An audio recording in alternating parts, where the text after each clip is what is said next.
کی آیات کے ساتھ کھیلا گیا ہے اور کھیلا جاتا ہے، اور شخصیت پرستی میں اس قدر اندھے ہو جاتے ہیں اور تعصب کی وجہ سے اس قدر غلوف میں مبتلا ہو جاتے ہیں کہ آپ کچھ نمونے ابھی دیکھیں گے۔ قبلہ اس پر کچھ روشنی ڈالنا چاہیں یا پھر میں آگے بڑھاؤں بات کو؟ دیکھیں ماشاءاللہ بہت اچھی جو ہے نا وہ ڈسکشن جو ہے نا وہ جا رہی ہے۔ بات یہ ہے کہ اس کا جو بیک گراؤنڈ ہے اصل میں اسے کلر لیس، یعنی اس کو جو ہے نا وہ کم رنگ کرنے کے لیے یہ جو سارا سلسلہ، چونکہ اس کا اگر آیے کریمہ کا جو اس کا بیک گراؤنڈ ہے یا وہ سلسلہ ہے کہ اس کے جو تاریخی پس منظر ہے کہ جب مختلف قسم کے الزامات لگائے گئے، مختلف قسم کی صعوبتیں پیغمبر اسلام کو پہنچائی گئیں اور مختلف قسم کے جو شدائد میں مبتلا کیا گیا، الزام تراشیاں کی گئیں، ان الزام تراشیاں یعنی یہی ہے نا کہ تبلیغ کے راستے میں آپ کو مختلف قسم کے الزامات سے گزرنا پڑتا ہے۔ یہ باہر کا اس کی نیچر ہے، یہ کوئی ایسا نہیں ہے، بلکہ یہ تو ایک کانٹوں کی جو ہے نا وہ سیج ہے جس سے انسان کو گزر کے باہر کے جانا پڑتا ہے۔ پیغمبر اسلام صلی اللہ علیہ وآلہ وسلم جب ان پہ مختلف قسم کی الزام تراشیاں کی گئیں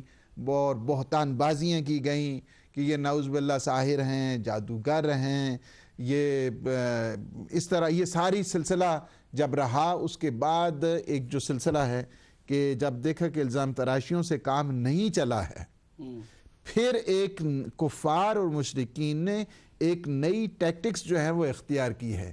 وہ کیا ہے؟ ان کے اوپر جو ہے نا وہ اوجریاں پھینکو، آزار و اذیتیں دو۔ جب دیکھا وہ بھی کام نہیں چل سکا، پھر تیسری جو ٹیکٹکس ہے وہ استعمال کی گئی کہ ان کو قتل کر دیا جائے۔ اب جو قتل کرنے کے لیے کون قتل کرے، یہ جو ہے ایک مہم مسئلہ تھا۔ انہوں نے کہا کہ یہی ہے کہ قتل، ایک آدمی کو قتل کرنا کتنا مشکل ہوتا ہے۔ جو اپنے پہلوان ہیں، کچھ اچھے خاصے جو باڈی بلڈرز ہیں، انہیں بھیجتے ایک آدمی کو جو بالکل نہتہ ہوتا ہے، اسے مارنے کے لیے تو کوئی مشکل نہیں ہے، لیکن حق کی طاقت ہے، یا جس طرح وہ کہا کہ مومن ہے تو بے تیغ بھی لڑتا ہے سپاہی۔ تو یہ ہے کہ ایک آدمی کو مارنے کے لیے، میں اگر یہاں کی آج کی اس زبان میں اگر کہوں تو یہ کہہ سکتا ہوں کہ جتنے بھی سپر پاورز تھیں وہ ساری کی ساری جمع ہو گئیں ایک کو مارنے کے لیے، ساری کی ساری، اس وجہ سے کہ وہ حق پر ہیں۔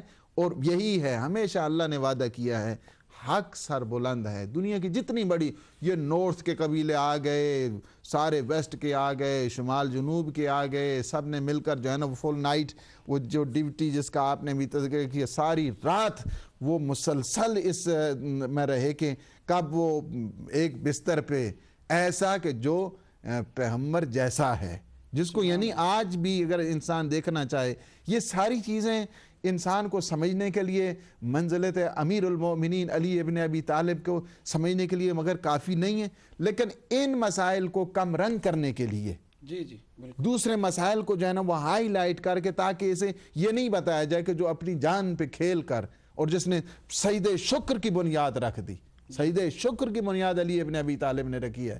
یہ نہیں کہا ہے کہ بھائی ہیں جاتے ہیں تو باہم چلے جاتے ہیں، اس لیے کہ باہر جو جہاں نیزے تنے ہوئے ہیں، تلواریں چمک رہی ہیں، کفار مشرکین آئے ہوئے ہیں، بڑے بڑے پہلوان موجود ہیں، طاقتور ہیں، سارے کے سارے بھاگنے والے، یہ نہیں، یہ سارے موجود ہیں، لیکن اس کے باوجود یہ نہیں کہا، ایک ہی کویسچن کیا، تاریخ نے آج تک رقم کر دیا ہے۔ سبحان اللہ، ایسی وہ وفا اور ایسا اخلاص اور ایسی عقیدت کبھی بھی انسان کو مل نہیں سکتی ہے۔ ایک کویسچن کیا علی ابن ابی طالب نے، کون سا کویسچن تھا؟ یا رسول اللہ، کیا آپ کے بستر پہ سو جانے سے آپ کی جان بچ جائے گی؟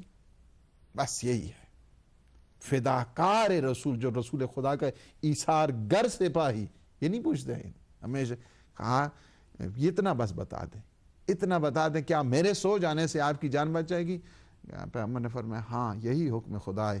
سب سے پہلے سجدہ شکر جو علی ابن ابی طالب نے، دنیا سجدہ شکر کرتی ہے جان بچنے کی خاطر کرتی ہے، علی ابن ابی طالب نے جو سجدہ شکر کیا جان دینے کی خاطر سجدہ شکر کیا۔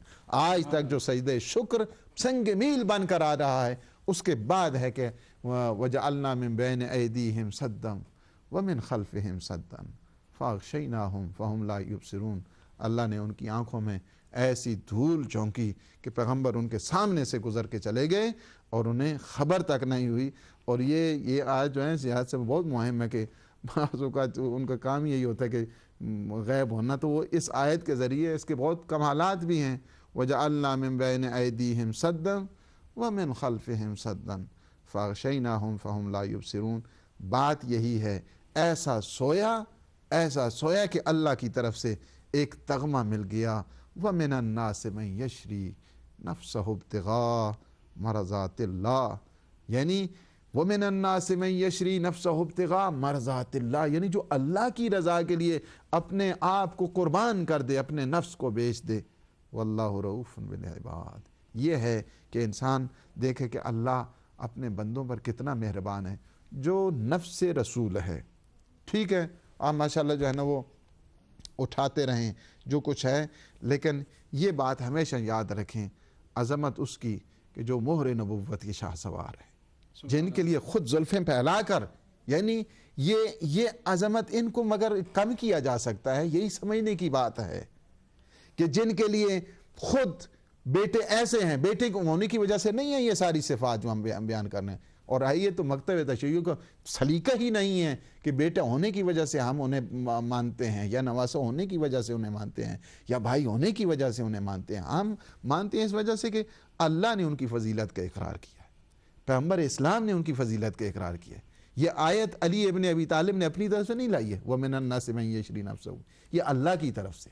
वो पैगम्बर ने फरमाया कि या अली अंत मिन्नी बिमंज़िलत हारून मिन मूसा, ये पैगम्बर ने फरमाया कि या अली नफ्सु का नफ्सी, या अली रूह का रूही, दम का दमी, ये पैगम्बर इस्लाम ने फरमाया। इस वजह से हम मानते हैं, इस वजह से नहीं मानते हैं कि वो दामाद हैं, इस वजह से नहीं मानते हैं कि वो भाई हैं, इस वजह से नहीं मानते हैं कि वो नवासे हैं। लेकिन ये तारीख को हमेशा एक बात याद रखें, हर काम पैगम्बर इस्लाम का आप उसकी जो है ना खिलाफत बिला फसल यहीं से भी जो है साबित हो सकती है। फ़कत यही है कि इंसान को समझने की ज़रूरत है कि पैगम्बर इस्लाम जा रहे हैं, अपने बिस्तर पे सुला रहे हैं, दुनिया को इस बात की खबर होनी चाहिए कि मेरे सलीकों का वारिस, मेरी अदाओं का वारिस, मेरे इल्म का वारिस और मेरी अमानतों का वारिस अली इब्न अबी तालिब। सुभान अल्लाह, बहुत उम्दा।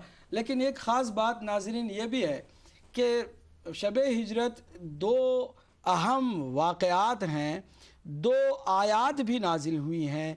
एक में कुछ इशारे मौजूद हैं, दूसरे में वजाहत के साथ उस फजीलत का जिक्र हुआ है कि जिस फजीलत में मौला कायनात दूल्हा बने हैं, यानी नफ्स को अल्लाह की मर्ज़ी और उसकी रज़ा के बदले बेच रहे हैं, और अल्लाह नफ्स अली का ख़रीदार है।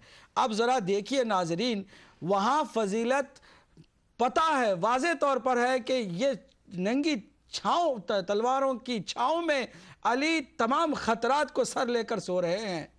और यहाँ पर सवाल यह है कि इशारे हैं गार में साथ रहने के, तो सवाल यह है कि कोई हमें यह भी तो बताए कि हुजूर अकरम सल्लल्लाहु अलैहि वसल्लम का क्या फ़ायदा हुआ, या हुजूर की किस तरह मदद की गई, या इस्लाम की किस हद तक या किस सूरत में मदद की गई साथ चल के। इस आयत से तो यह पता चलता है कि हुजूर को उलझन हुई, जब रोने लगे तो रोने की वजह से हुजूर को इस बात की बहरहाल बेकली थी और बेचैनी थी कि कहीं इस रोने की आवाज़ को दुश्मन न सुन लें। इसलिए फरमाया कि रो नहीं, ला तहज़न, रंज न करो, इन्नल्लाह मआना, अल्लाह हमारे साथ हैं। अब जो हुजूर के साथ हो और सोहबत रहमतुल लिल आलमीन में हो, तो उसे फिर रोने की क्या ज़रूरत है। कहते हैं कि यह हुज़्न जो है वो अपने लिए नहीं था, रसूलुल्लाह के लिए था। फिर भी सवाल ये पैदा होता है कि रसूलुल्लाह के लिए भी हो तो हुजूर जब खुद फरमा रहे हैं कि अब कोई ज़रूरत नहीं है परेशान होने की, इसलिए कि अल्लाह हमारे साथ है, तो फिर बहरहाल हम आयत पर एक एक करके थोड़ा सा आपकी खिदमत में गुफ्तगू करना चाहेंगे। तवज्जो चाहिएगा, तवज्जो कीजिएगा इस पर। देखिए आयत को फिर से दोबारा देखिए। इस आयत में बात सिर्फ नबी मुकर्रम की हो रही है। इल्ला तंसुरूहो ضمیر پلٹ رہی ہے رسول اللہ